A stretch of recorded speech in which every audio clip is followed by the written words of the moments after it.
Meghan Markle has just made a shocking move, according to well-known insiders, a move so revealing about the true state of the Sussex marriage that even Harry has been left looking like a man who didn't see it coming. Today, I'm taking you inside the real story behind Meghan's shock move, what it tells us about who actually holds the power in that relationship, and why the humiliation Harry is now facing may be the most significant moment in the Sussex story since they walked away from the royal family in 2020.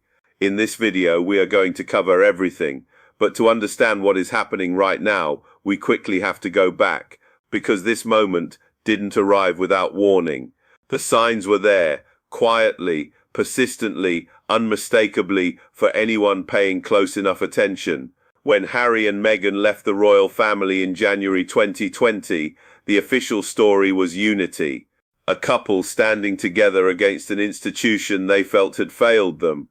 But behind that united front, something else was already taking shape. Sources close to the couple have repeatedly noted that from the very beginning of their California chapter, it was Meghan who drove the agenda, Meghan who cultivated the Hollywood connections, Meghan who pursued the Netflix deal, the Spotify deal, the Archewell Foundation strategy.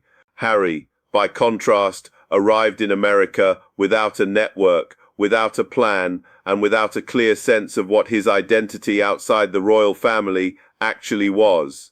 That asymmetry matters enormously, because in the world Meghan was building, a world of brand partnerships, carefully curated public image, and celebrity tier influence, Harry brought relatively little to the table. He brought a title, he brought a story, but Meghan had already begun writing the next chapter of that story, largely on her own terms. What very few people have reported is just how early the Archewell team began structuring projects and partnerships around Meghan as the primary asset, with Harry functioning more as a supporting presence than an equal partner. Insiders described it as a quiet repositioning, but repositioning always has a direction, and the direction was unmistakably away from Harry as a central figure and toward Meghan as a standalone force. That is the foundation on which everything that follows is built. Now here is where the story becomes truly fascinating, because Meghan didn't simply drift into a more prominent position within the Sussex brand. She engineered it, deliberately, methodically, with the kind of strategic precision that would impress even the most seasoned Hollywood publicist. Consider what she has built in the past 18 months alone. The Netflix lifestyle series, With Love, Meghan positioned her not as a royal exile, not as a victim of palace cruelty, but as an aspirational domestic authority, warm, accomplished, entirely self-sufficient. Harry appeared in promotional content for the show, but the show itself, it was hers, entirely, unmistakably hers. Then came the American Riviera Orchard rebrand, her lifestyle brand, launched with a meticulously choreographed social media strategy that generated enormous press coverage. Again, no Harry. Then the podcast reinvention. After the Spotify deal collapsed in 2023 under the weight of underdelivered content and quiet industry mockery, Meghan returned to audio with Confessions of a Female Founder, a series of conversations with high-profile women in business and culture. The framing was pointed. Female founders, female ambition, female reinvention. What very few outlets picked up on is that several of the women Meghan approached for that project privately noted that her pitch was entirely focused on her individual vision, with no mention of a shared Sussex project or Harry's involvement whatsoever. She was no longer selling the couple, she was selling herself. And the market, it turned out, was receptive in ways it had never quite been when the Sussex brand was presented as a joint venture. Her Instagram following surged past 8 million within weeks of reactivating her personal account. Brand partnership inquiries, according to sources familiar with her team, increased dramatically. Meghan Markle, solo act was working, but every step forward for Meghan raised an uncomfortable question about Harry. If she doesn't need the partnership to succeed, what exactly is he for? And that question, uncomfortable as it is, has become impossible to ignore, because the evidence of Harry's fading relevance within the Sussex operation is no longer subtle, it is structural. Look at the public appearances. In the 12 months following the release of Spare in January 2023, Harry and Meghan appeared together consistently, presenting a unified front, doing joint interviews, maintaining the image of a partnership under siege but intact. But then something shifted. By mid-2024, the joint appearances had become noticeably rarer. Meghan was attending events alone. Harry was attending events alone. And when they did appear together, observers noted a dynamic that had quietly but unmistakably changed. She led, he followed. What almost nobody reported at the time is that Harry's own team, the small circle of advisors managing his individual projects, had begun shrinking. Key figures quietly departed. The much-discussed deal with a major US media company to produce Harry-led documentary content stalled, then reportedly collapsed entirely without public announcement. His memoir had been the defining statement of his post-royal identity, but Spare was always going to be a one-time detonation. You cannot blow up your family twice, and without a second act of comparable weight, Harry has struggled to articulate what his public purpose actually is. The Invictus Games remains his most credible and genuinely respected platform, but even there, sources close to the organization have noted that Meghan's attendance at Invictus events, once consistent and high-profile, has become increasingly selective.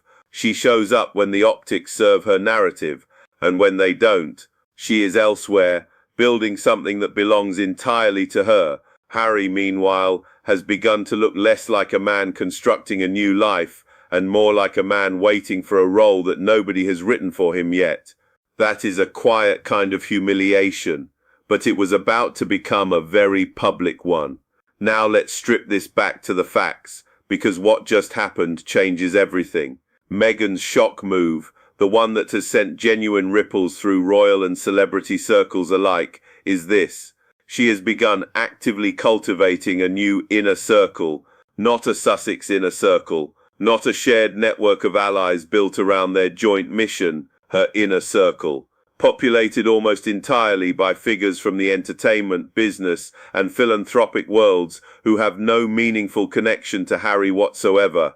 The names being quietly circulated among those familiar with her strategy are significant. We are not talking about peripheral acquaintances. We are talking about figures with genuine cultural and commercial weight, people who can open doors that the Sussex brand, as a joint entity, never quite managed to unlock.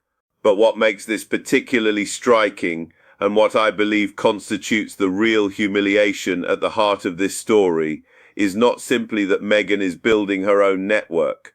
It is how she is presenting herself within it, not as one half of a famous couple, not as a duchess navigating life after the palace, but as an independent woman of influence. Full stop. Sources familiar with several of these new relationships have noted that Harry's name rarely enters the conversation. When it does, it is mentioned almost as an afterthought, a biographical detail rather than a defining identity. Think about what that represents. Harry left his family, his country, his military career, his entire inherited identity, in significant part to stand beside this woman and build something together. And now the woman he sacrificed everything for is introducing herself to the world's most powerful rooms as though she arrived there alone. That is not a private tension. That is a public statement. But then comes the question that nobody in the mainstream media has been willing to ask directly. Is Harry being replaced? Not romantically. That is not what this story is about. But professionally, strategically, as a partner in the project of building Meghan's future. And the answer, based on everything I have observed and everything that sources close to this situation have indicated, is yes. Not with a single person, but with something arguably more threatening to Harry's position, with a carefully assembled constellation of powerful, independent relationships that make the Sussex partnership increasingly redundant as a vehicle for Meghan's ambitions. There is Tyler Perry, the billionaire filmmaker, who has been a personal confidant to Meghan since before the couple's departure from royal life, who reportedly played a significant role in advising her on her individual rebranding strategy. There are the female executives and founders she has been cultivating through her podcast and beyond, women who represent the exact intersection of commerce, culture, and influence that Meghan is positioning herself within. And there is something else, something that has been almost entirely unreported. Meghan has been quietly exploring opportunities in the political and civic space, conversations with figures connected to progressive philanthropy networks in California that are entirely separate from anything Harry is involved in or connected to. This is a woman building a future that does not have Harry at its center. What makes this move so seismic is the timing. Harry is at his most vulnerable, professionally adrift, publicly diminished, without a clear second act, and it is precisely at this moment that the person he rebuilt his entire life around appears to be building a life that doesn't require him in the same way. Some in royal circles have described it, in private, as breathtaking. Others have used a simpler word, brutal. Now, it would be a mistake to think that all of this is going unnoticed behind the walls of Buckingham Palace, because it isn't. The royal family, and King Charles in particular, has been monitoring the Sussex situation with quiet but intense attention, and what they are observing has produced a reaction that is, by all accounts, deeply complex. On one level, there is something close to satisfaction. The couple who shook the institution to its foundations, who delivered Netflix documentaries and a memoir loaded with accusations, who sat opposite Oprah Winfrey and described a family defined by racism and cruelty. That couple is now visibly fracturing. The unified threat has become a divided one.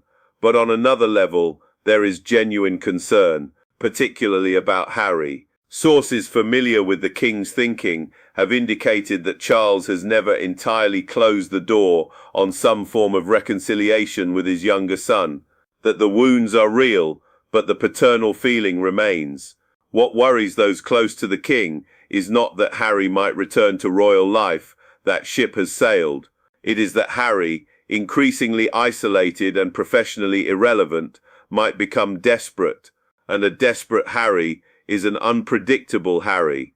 The palace has not forgotten what a Harry with something to prove is capable of producing. There is also the matter of the children. Archie and Lilibet remain the King's grandchildren. Whatever the political and personal tensions between Charles and the Sussexes, the question of those children's futures, their relationship with the British side of their family, their potential future roles if circumstances change, has never left the agenda entirely. The palace is watching, carefully, patiently, and waiting to see what Meghan's next move reveals about whether the Sussex partnership has a future at all. So where does this leave Harry? That is the question I keep returning to, because in all the years I have spent studying power, ambition, and the machinery of royal life, I have rarely seen a situation quite like this one. A man who gave up everything, and who now finds himself watching the person he gave it all up for outgrow the story they were supposed to be writing together. There are several possible futures from here. The first is reconciliation, not with the royal family, but within the Sussex marriage itself. A renegotiation of terms, a new arrangement in which Harry finds a defined, meaningful role within Meghan's expanded operation. But sources close to the situation suggest Harry would need to accept a position of considerably diminished influence to make that work. The second possibility is a more dramatic break, not necessarily a separation, but a public repositioning in which Harry makes a significant solo move, announces a project, a platform, a purpose that is entirely his own, something that re-establishes him as an independent figure rather than a supporting actor in Meghan's story. The third possibility is the one nobody wants to say out loud, that Harry continues to drift, defined by what he left behind rather than what he has built, increasingly peripheral to a Sussex brand that is quietly becoming the Meghan brand. What do I think will happen? I think Harry is closer to a breaking point than most people currently recognize. And I think the next 12 months will determine whether he finds a way to reclaim his narrative, or whether history remembers him simply as the man who walked away from everything, for a woman who eventually walked ahead of him. What do you think? Is Harry still a relevant figure in his own right, or has Meghan's reinvention made him redundant? And do you believe the royal family should reach out to Harry before it's too late? Leave your thoughts in the comments below.